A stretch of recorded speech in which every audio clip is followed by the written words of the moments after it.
Hi, Karen with you today with a layout for Kitaholic Kits using the August kit. Thank you so much for joining me. I decided today's layout was going to feature the awesome Simple Stories wood grain paper. I mean, how could I not use this paper? It is gorgeous. I love it.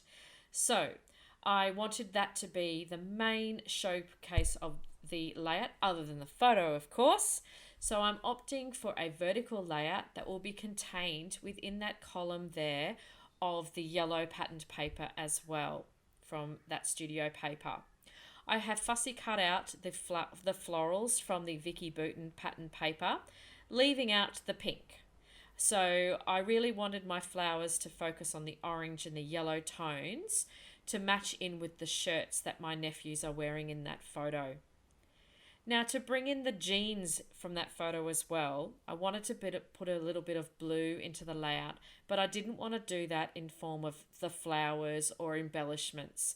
So I decided to do that by using the Dina Wakley gloss spray in Sky that we got in the mixed media kit this month. And I thought that that would pop off the page really well just to bring in that blue. I have also added some white splatters using Dina Wakley's acrylic paint as well. That is from my stash. I love how white pops off any wood grain pattern paper. I don't think I ever not put white over a wood grain. I have dried this off with my heat gun. Now, one little tip that I will remind you of, if you are using the acrylic paint gloss spray and a heat gun, it can bubble. So it is sometimes better to be left to dry naturally, but I have no patience, and so I never wait for that generally. And I didn't really mind for this layout because the wood grain is such a rustic piece. It didn't matter if it bubbled. It actually didn't bubble for me for this one because it didn't take much to dry because there wasn't a huge amount of paint on that page. I've pulled out my new addition to my stash, the T-square ruler. If you've watched any of my recent videos, I still have arguments with that T-square ruler. I don't seem to be able to get it right, although I think I did actually nail this one. It is actually pretty straight. I then did add some more splatters to the page just to give that cohesive view over the splatters as well. I have matted my photo under some white cardstock just to pop that off the page. I think white cardstock really allowed that to pop the photo off. I didn't make a really big mat.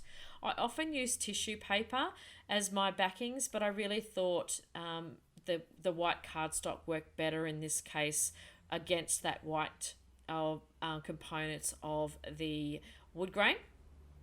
I also added in some punchinella that I had left from my initial layout. This came in this month's kit as well, just for that added extra little bit of dimension. And it's I like the touchy feely nature of that punchinella as well. So I didn't want to cover all of that up with the flowers. So I do fuss around a little bit, and I've just literally cascaded those flowers down the page. I've glued that down with my Nuvo glue, which is almost empty, so I do struggle there for a few moments.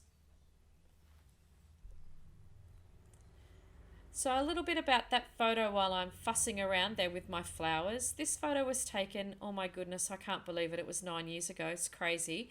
This was taken at my 40th birthday. I had a big party, and prior to the party commencing, I had family photos with my family, and these are my two nephews. I was looking through and reminiscing through some albums the other night, and I couldn't find a layout that I'd done with these two boys. So I thought now's the best time. It looked perfect against that wood grain, and I thought I'd do that. I'll probably find a layout I've done of this photo before, but I don't care. I often redo photos based on what I feel like on any given day. So the title there, I used the thickers that came in a previous kit a couple of months ago. You may remember the thickers that were raw, and I have just placed some orange ink over those and added in some other thickers from my stash as well in the white, where I've just finished that title of Love These Boys. I'm so grateful to these boys as well. They allow me to constantly use them for inspiration, and they don't mind me sharing on social media. So I'm very thankful to them. And as they've got older, they've continued to support that, which is awesome of them as well. I think they get a kick out of it, actually, just between you and me. I've added a charms heart onto the layout as well. That was part of my stash. And I also added through the layout some of the gold bling that came in this month's kit, just to give a little bit of, I don't know, you know me, I love a little bit of bling. So I added that to the page and added some more white splatters across the page as well. I have some close-ups for you to share as well, just to have a look at. And then we are all done. So thank you so much for joining me, and I look forward to showing my next project in the next week or so. Bye.